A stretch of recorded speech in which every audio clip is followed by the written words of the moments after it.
Live from the chicken wing capital of the world, Buffalo, New York.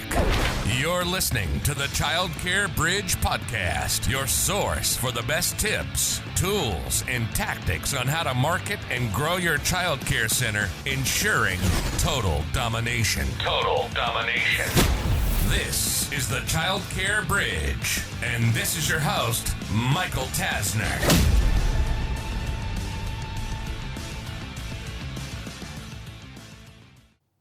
So how can you completely stand out in the marketplace against all of your other competitors? So one of the things that we are noticing is that the amount of competition is continuing to grow.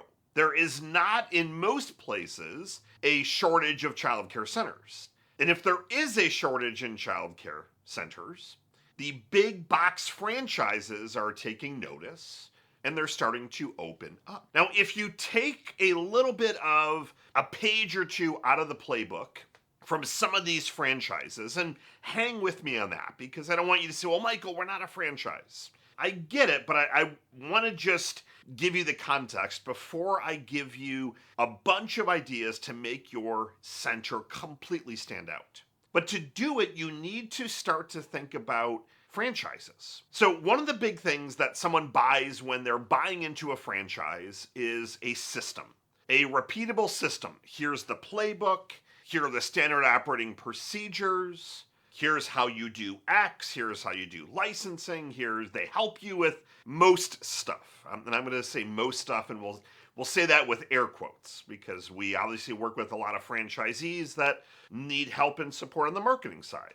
But one of the biggest assets that you're buying when you buy into a franchise is their brand name. Whether that's Goddard or Primrose, Kids Are Kids, Children's Lighthouse, just to name a few. So when you're buying that brand, many families are aware. They're aware of what Primrose stands for, or Goddard, or Kids Are Kids. The bigger the franchise, the longer that they've been around, the more likely that a family would understand what a Primrose is if they were to come and open up in your neighborhood. But when you start to think about that, why do they know more about Primrose if you're right in their backyard?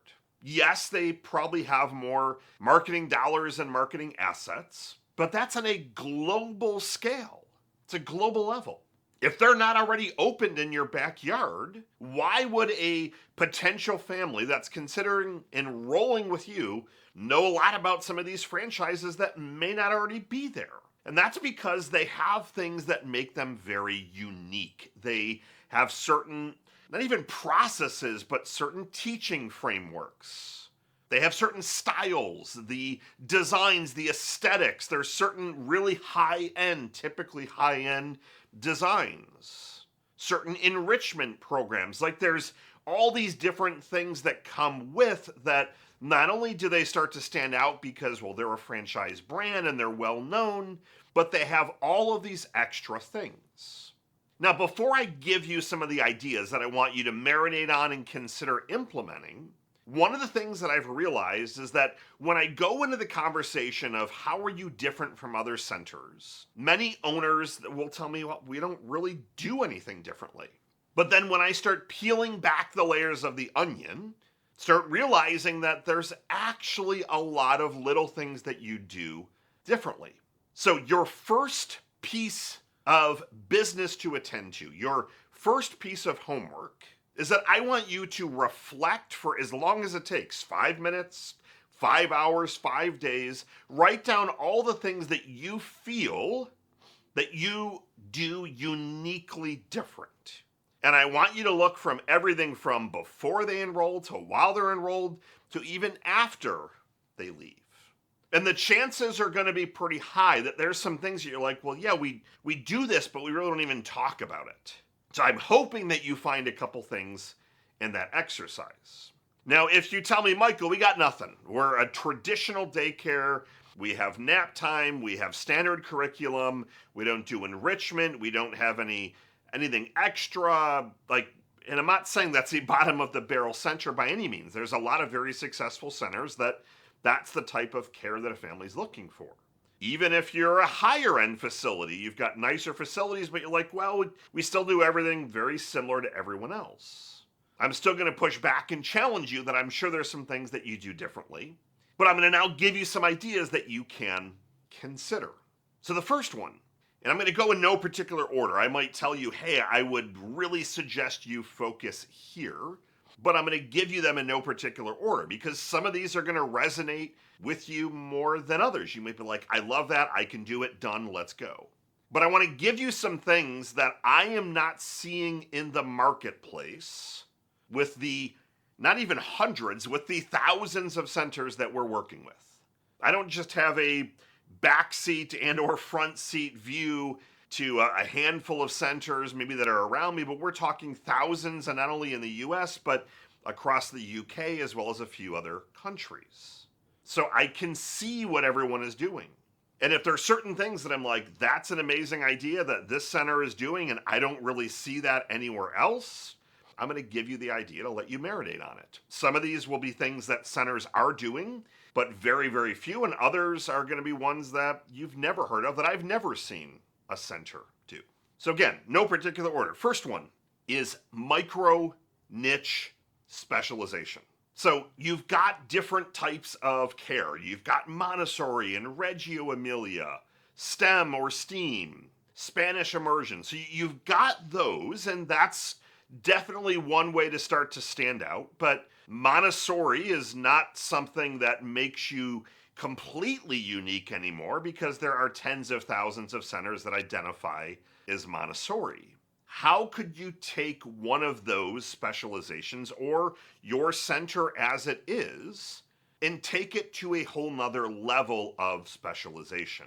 Maybe you focus on caring for kids of executives, and that is the branding that you put out, and then everything kind of caters to that, which could mean long hours.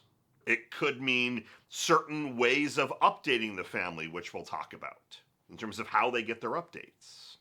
What if you talked about having a center that's future entrepreneurs and leaders? So Michael, they're an infant or 3 or 4, but what if you did that? What if that was part of your branding? What if you started leveraging the AI concept and saying, we're also going to not only be doing STEM, but we're implementing AI so that these kids can start learning some things with AI. And maybe they're literally playing with a tool like Claude when they're in pre-K, for example. To me, this niche, like, you can definitely say, well, we're Reggio Emilia, and that's a unique niche. There's not nearly as many of those centers as there are of STEM or STEAM, Montessori, etc. So that makes you unique. But what I'm looking for you to do is to take this to a whole nother level. It's the branding around it.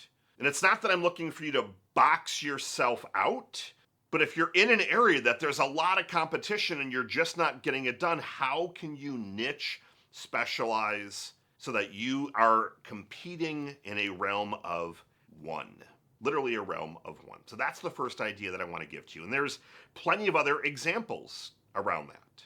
There are centers that cater to kids that have autism or special needs. There are some centers that their specialty is catering for kids that are in the inner city. They have different needs than if they're kids in a different community. There's a center, I've only seen maybe 2 of these in my career, that is a trilingual preschool where you're going to learn 3 languages before you walk out the door. That is an extremely tiny niche, but that again puts you in a club of one from a competition standpoint. Number 2, I would call this kind of extreme personalization with the parents, but on the communication side. So you're giving stuff either on a daily or a weekly basis. They can get the updates and see how things are going. But what if you took that to a whole new level? What if your teachers at the end of the day, or during nap time, or at lunch, they're probably going to be in the classroom at lunch, but during the day or right after, instead of just giving you the pictures and maybe a little video of your child doing an activity, that the teacher took out their cell phone and will just give you that I like to do kind of live fun examples. And they took it out and they just started recording. Hey there, Smith family. This is Michael. I'm the teacher, as you know, in your daughter Emma's classroom. I just wanted to give you the quick update for today. So Emma did amazing.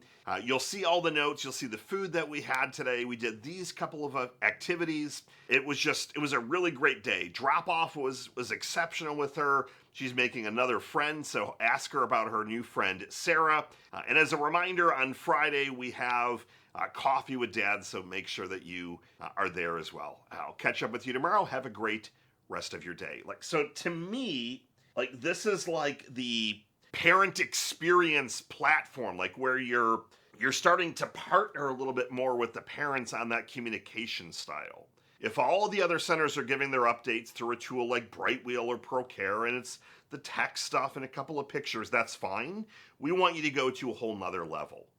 I'm not talking 20-minute videos, but yeah, this is a little bit time consuming. It could take a half hour.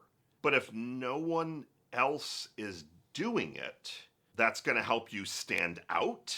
You're able to mention that during your tours. You're able to mention it when you're signing families up, but that's also just another great retention tool that can separate you from the crowd. Idea number 3 is amenities. I love the phrase amenities. So what I'm looking for you to do is to see what either little or even big amenity can you add on to what you're already doing. One example that I saw recently, and I think it's absolutely amazing, and I want to deploy it, we're already looking at how to deploy it at our centers, is to have a breakfast area so that when the families come in, either the mom, dad, or both can sit and have breakfast with their child, and then also connect with other parents. I'm not talking a little bagel. I'm not talking a crappy bowl of cereal. I'm talking standard food, so like bagels every day and toast and some drinks, and then each day rotating the hot food. Whether that's one day is omelet day, for example, or eggs, or bacon with something, biscuits and gravy, depending on where you're located, but giving something hot in addition. Think about that. How many centers do you know that are offering a free breakfast as an included amenity within their tuition, so the parents can spend a little bit of extra time during drop-off, but also they can make some extra special relationships with some of the other moms and dads? Think about that. And then take a step back and say, well, what other amenities could you potentially add? What about a nursing room? Could you have, if a mother wants to nurse, could they have a special room for that? Could you bring in some of the other outside activities to your school and not charge extra? Soccer shots, for example. Could you have people from the community come and teaching them different things and having that be once a day or even once a week? So all these extra amenities that no one else is offering completely allows you to differentiate yourself. So if you think about all of this collectively, and I've only given you 3 different ideas to start with, the goal is for you to latch on to one of them. Latch on to one. Could you have one where a lot of centers have cameras? Well, how many centers like to give a live feed with security protocols in place? Very few like to do that. What if you could strategically do that somehow? What if you could offer that? What if you had open drop-in where they could come in and look at the cameras if they wanted during the day in the lobby without having to disturb their son or daughter? Just some of those extra things that other people are not doing. I don't know of any center that sends a personalized video every day. I don't know any center that does that. That would completely differentiate yourself, and especially the centers that are struggling with retention, that's only going to help. And then there's all the other miscellaneous ideas that you can think about. Changing your hours around a little bit to accommodate different families that may not be able to be accommodated. If every center is opening at 7 and you open at 6 to accommodate the nurse shift, for example, what if you had the ability where they could have more flexibility with the days they want to do? Instead of, well, it has to be either Monday, Wednesday, Friday, or Tuesday, Thursday, or full time. What if they could change it up week by week? And you could offer that level of flexibility. There's a decent amount of centers that do that, but That again starts to chip away where you're one of many to one of a few, and then ideally one of one where you're kind of the category king. What if you were able to offer a guarantee preschool readiness, for example, or kindergarten readiness rather? What if you were to guarantee they will walk out bilingual or trilingual, or you'll work with them for free until that's done? I don't know of any center that offers a guarantee. You might say, well, we've got great metrics for kindergarten, for example. Great, back it up with a guarantee. All these extra things go above and beyond and start to separate yourself. And especially as things are getting crazier and crazier with the economy, with competition, I need you to continue to differentiate so that you're putting your brand out there uniquely, closing more of these enrollments, and then keeping them because you're giving them things that they cannot get anywhere else. Get out there, make your list, start differentiating yourself to only continue to scale and grow. It's Michael Tasner signing off. Good morning, good afternoon, and good night. I'll see you next week.